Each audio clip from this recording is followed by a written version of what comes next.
Hey there, fellow Homo sapiens and everyone watching. Welcome back to yet another episode of Intro to Anthropology, where we explore what it means to be human through space and time.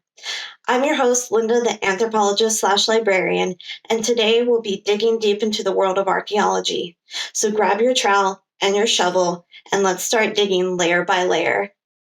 Contrary to what some people may think, archaeology is not the study of dinosaurs, nor is it some kind of over-the-top Indiana Jones treasure hunting pursuit.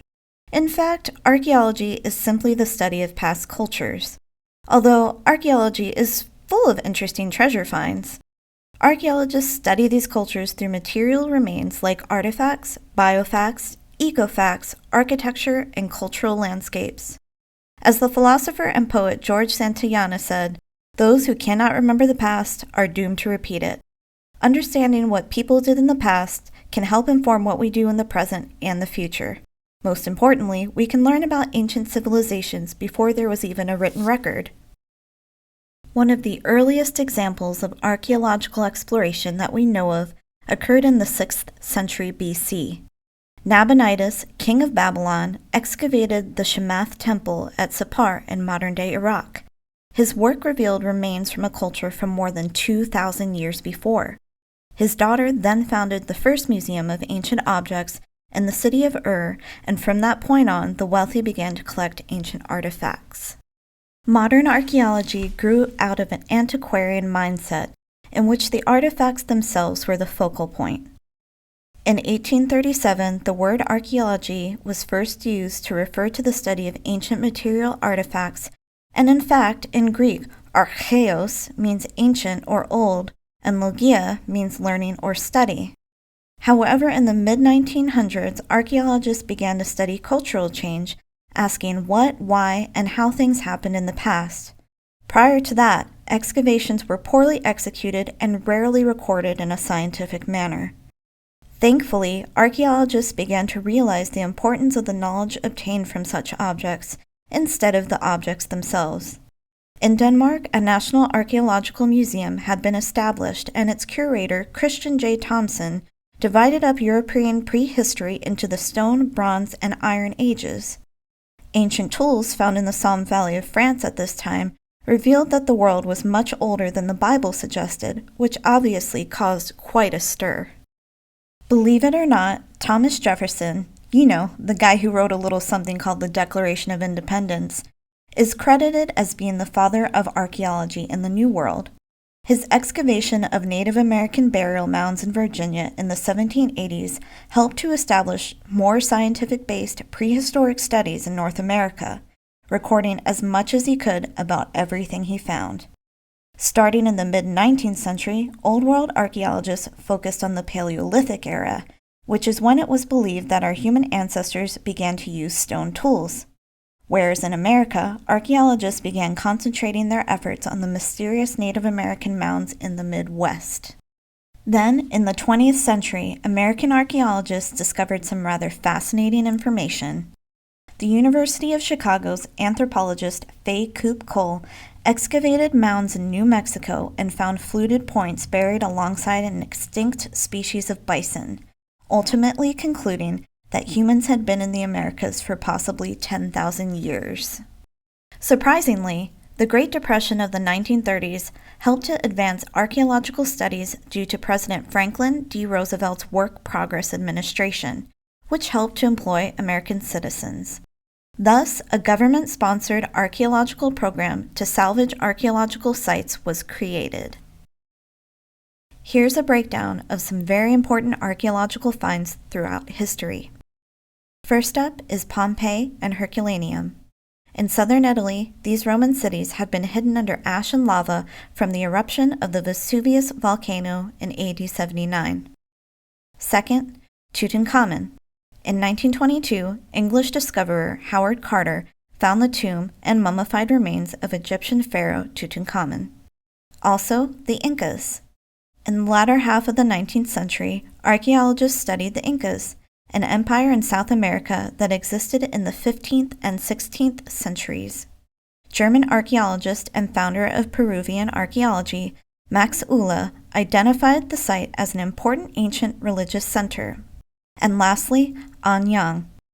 In 1928, excavations of Anyang, the capital of the Shang dynasty of China, which existed between 1766 and 1122 BC, were carried out by archaeologist Li Qi. He discovered hundreds of tombs and burial sites, along with beautifully crafted bronze containers. North American archaeologists see archaeology as a subdiscipline of anthropology, whereas those in Europe see it as a separate discipline altogether.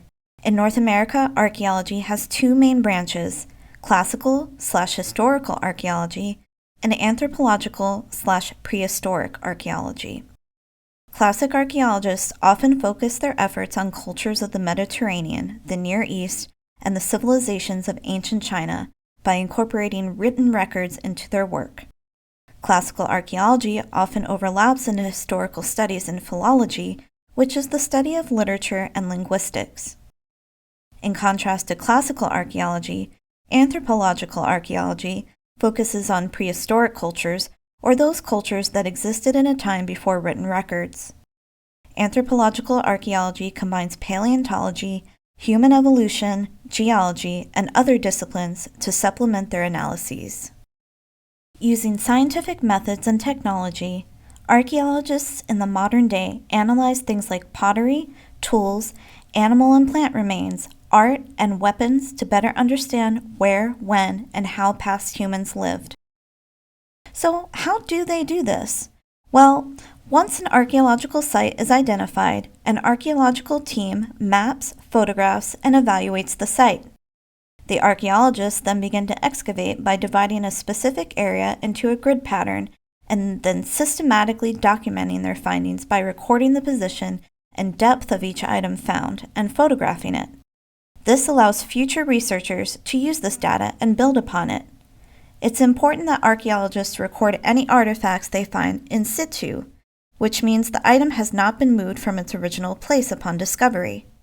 In Latin, it literally means in position. The position of an object is often very important in how archaeologists interpret how and why it was used in a past culture. Nevertheless, sometimes materials are removed from a site for further analysis in a laboratory setting. This allows archaeologists to classify the artifacts and non-artifactual materials, so things that were used but not made or fashioned into something else, like bones of animals and plant materials used for food. And sometimes they even date them. A popular method for dating organic materials such as bones, plant remains, and shells is radiocarbon dating, which is a method of absolute dating. By measuring the amount of carbon-14 in a sample and comparing it against an accepted standard, archaeologists can estimate how old something is. Without going into too much detail, living organisms take in carbon dioxide through their existence, and once an organism dies, their carbon-14 then breaks down at a set rate determined by the law of radioactive decay, which can then be measured. Dendrochronology, or the dating of trees by counting their yearly growth rings, is another type of absolute dating. There is also relative dating, which assumes the oldest remains are those that are located in the deepest strata of an excavation and the newest in the most shallow strata. Strata are the many rock layers in the ground. Finally, archaeologists publish their findings and interpretations about a particular site in scientific journals and reports. Some may go a step further and come up with hypotheses to test against the archaeological data to see if they can come up with a generalization to explain why particular changes took place so long ago. Contextual analysis is when archaeologists attempt to reconstruct an ancient culture and how they adapted to their environment. They try to reconstruct things like systems of subsistence and technology, social structures, settlement patterns, and a culture's ethos or beliefs. One of the most important jobs of archaeologists today is to prevent the destruction of archaeological sites. Salvage or rescue archaeology is when archaeologists are tasked by governmental agencies to collect data and materials from sites that may be in imminent destruction. New construction, highway projects, floodplain integration, or war are just some of the reasons for this type of archaeological action. Standard archaeological excavation takes place carefully without concern for time. However, with salvage archaeology, there are deadlines that must be met in a timely manner. For instance, in the United States, the Archaeological Resources Protection Act and the Environmental Protection Agency's Cultural Resource Management programs require that archaeologists perform a search of any area that will be used for government-funded projects. If evidence of archaeological remains are found, an excavation must occur prior to the project occurring. Check out the following modern archaeologists. First up is Louis Benford. Benford was an American archaeologist who developed the idea of new archaeology, in which rigorous scientific methodology is used to analyze archaeological remains. Next up is Alexandra Jones. She is an American archaeologist who starred on the PBS archaeology show Time Team America and developed an organization called Archaeology in the Community, which she founded in 2006. And if you're interested in more local archaeology, Dr. John Worth, professor of archaeology at the University of West Florida, actually one of my former professors, is definitely someone you should look up.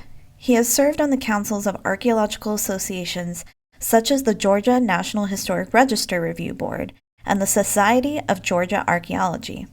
Most notably, he's an expert in Spanish colonial history and the principal site investigator for the archaeological site of the Tristan de Luna settlement, the oldest established multi-year European settlement in the United States that was discovered in a developed neighborhood in Pensacola in 2015.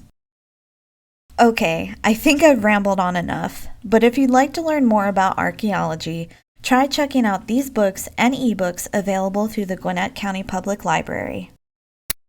Archaeology, Excavating Our Past by Heather Moore Niver. Discovering the Past by John Oren Ornstein. The Practical Archaeologist, How We Know What We Know About the Past by Jane McIntosh. Lives in Ruins, Archaeologists and the Seductive Lure of Human Rebel by Marilyn Johnson.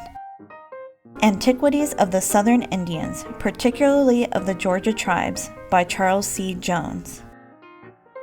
The Shipwreck Hunter, A Lifetime of Extraordinary Discoveries on the Ocean Floor by David L. Mearns.